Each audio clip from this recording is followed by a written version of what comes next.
Hey guys, my name is Darrian P. Mack and you're watching the DPM channel. In this video, I'm going to give you 5 quick tips to help you have an effective video resume. So stay tuned.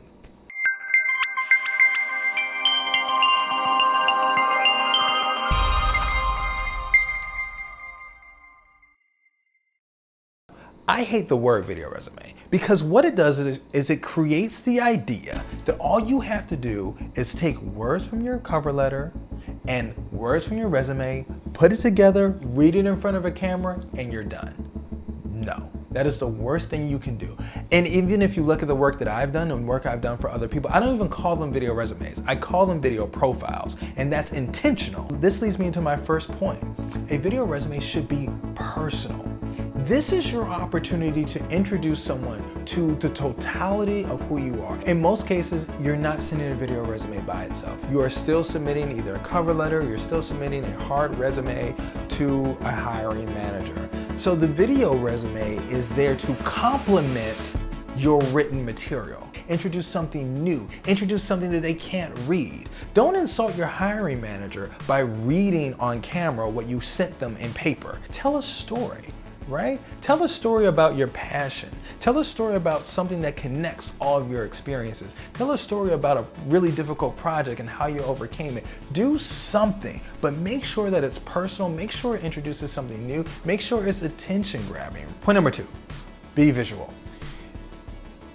I think the people think of a video resume by itself as a visual thing, like you don't need any other pieces to it, but the reality is you do. When you are reciting your story, people want to see it, right? So you want to have either pictures or some sort of visual elements or visual aids to support the things you're talking about.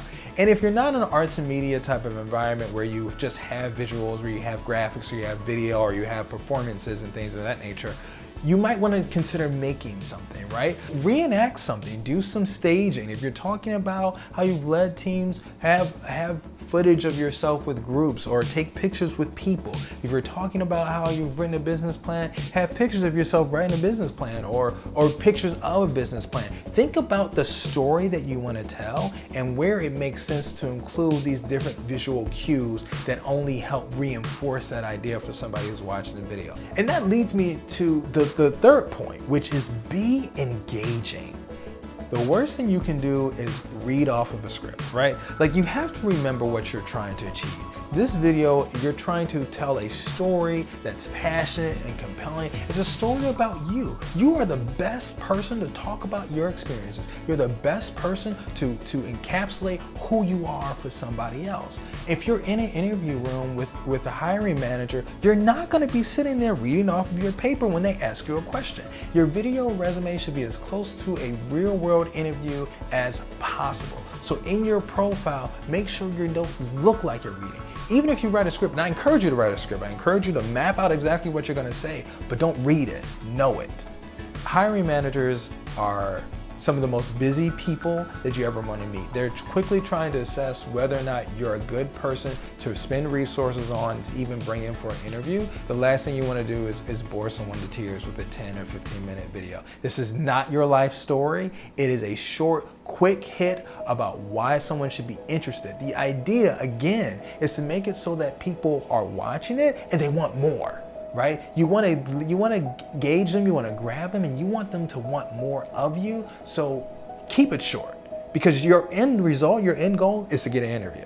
So the last point I'm going to talk about is be professional. And I don't just mean be professional by like what you wear or how you look or your hair and some of the visual cues. Make sure there are no distractions in the background, but make sure it's a professionally produced video. Right? That means your audio is good. Your video quality is good. That means your visuals are good. That means your editing is crisp and it's seamless. Listen, I believe in the video resume. I believe it can be a key differentiator in your career search and in your job seeking efforts.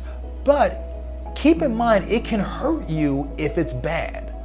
It can erase the gains that you've made in your resume and cover letter if you send someone a terrible, horribly produced really, really long, non-engaging video. It shows a lack of creativity and it shows a lack of effort. That's not the impression you want to leave with someone that you want to hire you. If your video resume is the first time you've thought about filming, or it's the first time you've thought about editing something, then this is not the video where you want to practice those skills. A really good video resume is an investment. It's like taking a course, it's like getting a certification, it's like buying a new suit for the interview. Like, it is a thing that helps you share who you are. It gives you a leg up, and it's something that you want to take seriously, and it's something that you want produced well. Hey guys, I literally could spend an hour talking about each one of these points and then add another 15, but I've decided not to do that because I wanted this to be a quick short video for you. So those 5 points again are: be personal, be visual, be engaging, be brief, and be professional. Also, check out one of my more recent video resumes. Again, this is not a standard video resume. I had some specific ideas that I was trying to achieve, so it's not what I normally do, but I think it's a good example of what you should be thinking about when you're creating your video resume. And I've also created a playlist of bad video resumes, so you can check that out here as well. This should give you an idea of everything to stay away from. If there's something I didn't cover in the video that you want to know more about, make sure you leave a comment, make sure you leave a question. I'm happy to answer questions, happy to engage. If you liked what you saw, or if you didn't like what you saw, I'm going to ask you that you pretend that you did and give this video a thumbs up, and make sure you subscribe to my channel. I'm going to be coming out with these quick tips every Friday, and I'm going to also be producing a lot more and a lot different other types of content. So you're going to want to stay tuned and stay subscribed to get all the information. All right. Thanks again for watching this video, and as always, it's a pleasure to spend time with you. Until next time, bye.